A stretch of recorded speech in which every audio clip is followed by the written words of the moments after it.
माना कोई रानी जा जा ताहर तो थोड़ बहुत खुश होई मन हो हमके जवानीए में कोइलू गजान हो उहे प्यार यार फिर से माता तू ही नु चल गलू अरे लगे आसो के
चाकू मार दिलू अब का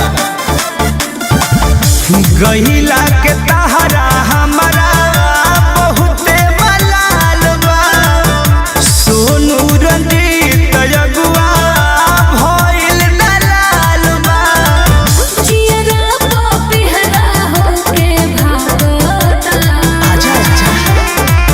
आना जा धन हमार आसो के